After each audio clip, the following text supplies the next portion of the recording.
CBS News Bay Area. This is the Morning Edition. Good morning to you. It's Wednesday, May 24th, and right now on CBS News Bay Area, Florida Governor Ron DeSantis ready to announce his run for the White House. He is set to launch his presidential bid tonight alongside Elon Musk. Also, Amanda, the Banco Brown case sparking new action this morning. Now the state's attorney general is getting involved in the deadly drugstore shooting, what he's looking for and how City Hall is responding.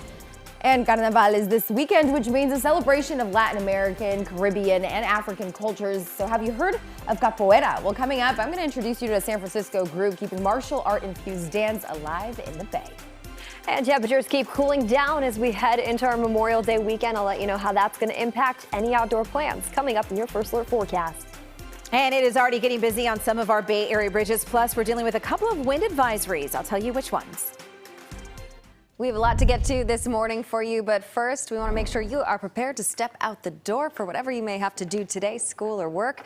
It looks a little gray outside. This is a shot in San Francisco, looking out at the bay, and some cloudy skies for you. And you might have started to feel it yesterday, a little cooler in the air, a little chillier as well. Left the windows open last night, which actually felt kind of good after the last couple of days. Yeah, if I did that in San Francisco, I would freeze to death. It's a completely different setup for our friends in our East Bay compared to at least certain microclimates, you know. But heading into this afternoon, no matter where you live, just like clockwork, we're going to see that marine layer pull back and we're left with sunnier skies. So let's dive into what we have right now, because that's definitely not the case as we're waking up this morning. It's a little bit breezy. We're seeing about 18-mile-per-hour wind gust just across the Bay Bridge right now as we take a live look off from San Francisco over into Oakland. You can't even see it right now. That marine layer is just low enough to impact visibility, at least at that level. 53 degrees right now in Oakland, 51 over in San Francisco. We're off to a chilly start this morning, and to be honest with you, as low pressure moves its way in from the north, we're going to continue to cool down just a little bit more before Memorial Day weekend. So here's what we're looking at today for San Francisco. 63 degrees. That's about 3 degrees below average compared to where we should be. And in all honesty, that's not that big of a deal. It's still beautiful out there into the afternoon hours. You can still head out to Mission Dolores and enjoy some sunshine this afternoon. But here's what we're looking at for the rest of the Bay Area. Upper 70s still over in Antioch, where only 2 days ago we were talking about upper 80s and lower 90s. So yeah, we can see that temperature trend a lot cooler as we wrap up this week and head into Memorial Day weekend. It won't be too seasonably uncool, but yes, the system right here, that's the big reason why we're seeing temperatures dip below average, not only today, but really as we head into Thursday and Friday.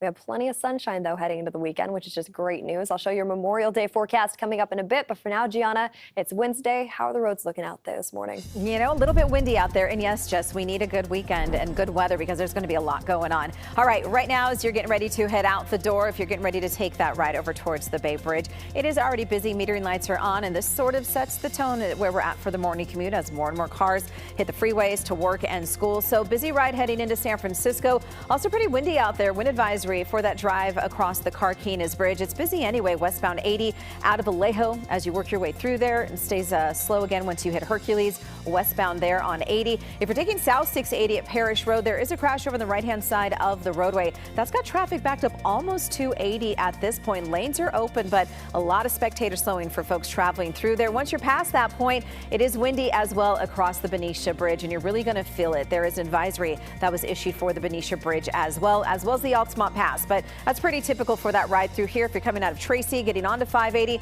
traffic is already slow this morning as you work your way through there, and it gets busy towards the Dublin interchange. Justin. Gianna, making sure we are safe on the roads. Thanks so much, G. Well, happening today, we could learn more about an East Bay crime spree where Oakland police say the suspects are kids, some just 12 years old. Mayor Sheng Tao and Acting Police Chief Darren Allison are expected to hold a news conference this morning to release details about nearly 36 robberies across the city of Oakland. 9 juveniles are the alleged suspects, ranging in age from just 12 years old to 17 years old. The crime stretching from Rock Ridge to Chinatown, Fruitvale to Uptown, and many other places throughout Oakland. It was just 3 days ago, OPD spotted a car in connection with one of the robberies.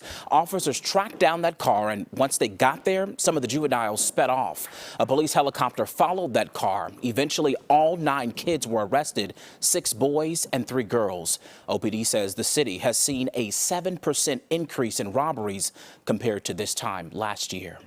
Well, developing this morning across the bridge now, State Attorney General Rob Bonta says he'll be taking a look at the Banko Brown case after San Francisco DA Brooke Jenkins said she didn't have enough evidence to prosecute it.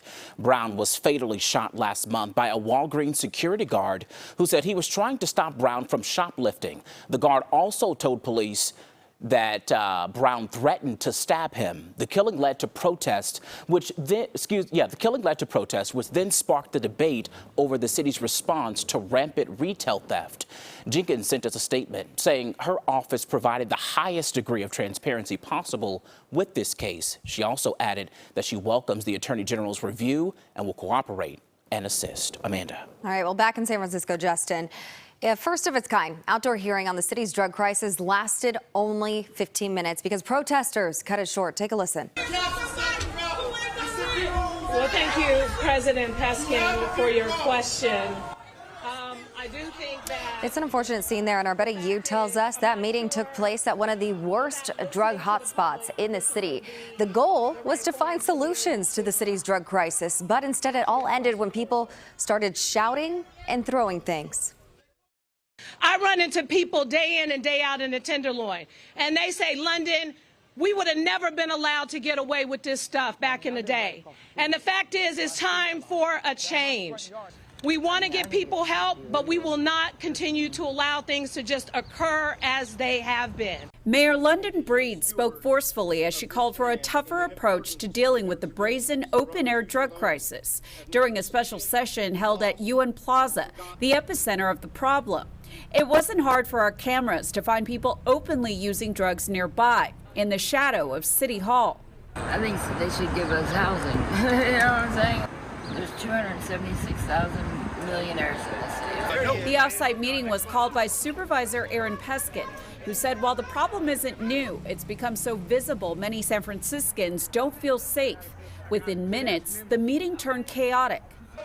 So my question to the mayor is, will you now, as we do... Peskin had just begun to ask the mayor to set up an emergency operations center that would coordinate city agencies around shutting down open-air drug markets within 90 days. And in fact, our local resources have increased, but it has not dealt with the problem based on the magnitude of what we're experiencing.